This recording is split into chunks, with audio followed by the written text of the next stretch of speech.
I just stopped to get breakfast. Check this out. Bacon, eggs, potatoes, sausage gravy.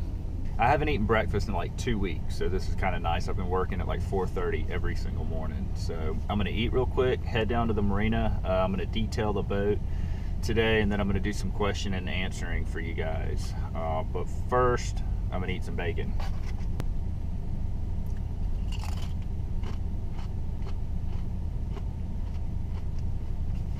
This is what happens when you fish for 12 days in a row and don't get a chance to clean out your truck. I gotta have the day off today so that I can get some time to get organized once again. All right, so I made it down to the marina. It's time to organize the boat, organize some tackle, and then I'm gonna do some question and answering for you guys. So I've been getting a lot of questions from you guys, just random fishing questions about myself and about the tackle I use, so I just wanted to answer some of them for you today. One of them I get asked often is, where do you guide out of? And I've actually been a full-time inshore fishing guide in Pensacola, Florida since 2008, and I'm on the water 200 days a year. So if you're ever in Pensacola, Florida, you know who to call if you want to go fishing. Another question I get all the time is, what kind of rod and reel setup do I use? And it's probably different than what you would think. Being a charter boat captain, you definitely cannot use the most expensive stuff out there. The clients are usually really hard on your tackle. So you have to use something that holds up, but you also want it to be fairly inexpensive. But what I use for inshore stuff like trout, redfish, Spanish mackerel, different stuff like that, is I use this reel right here. It's a Penn Fierce, and they're an inexpensive reel, but they hold up great.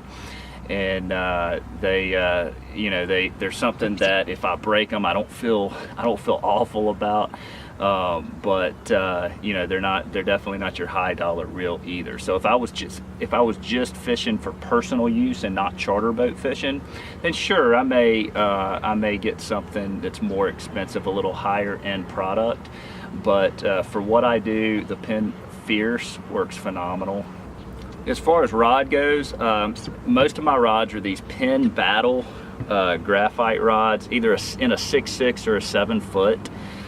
These are another inexpensive rod that holds up great. And when I say inexpensive, you can get the Penn Fierce with this rod, I think, in a combo package for like between $60 and $80, something like that.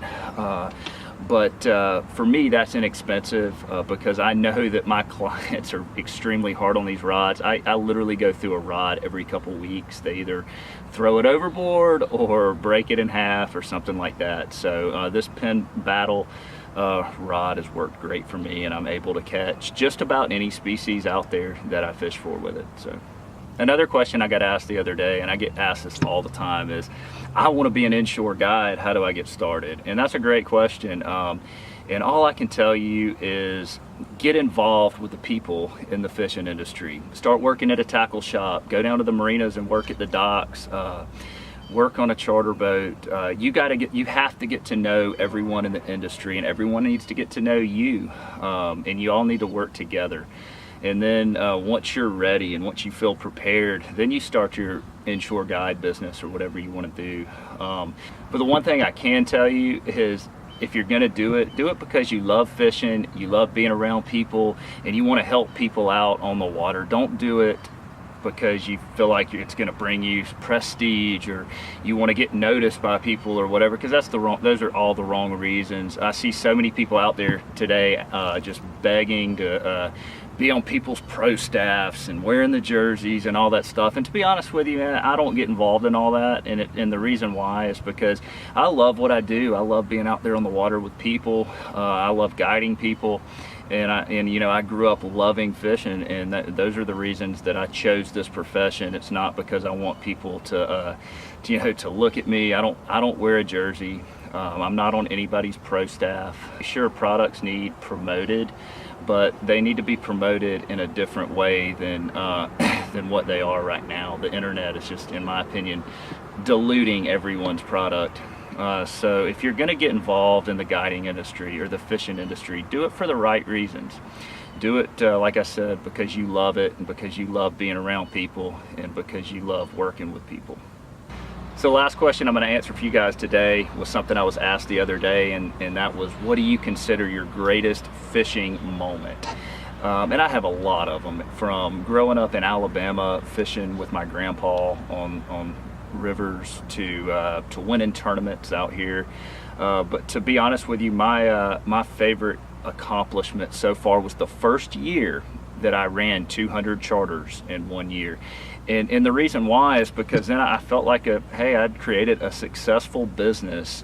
People actually wanted to go fishing with me. I was getting the calls, and it really, I was proud of myself. That, in my opinion, was my favorite fishing accomplishment, was being able to create a business where I could be on the water 200 days a year.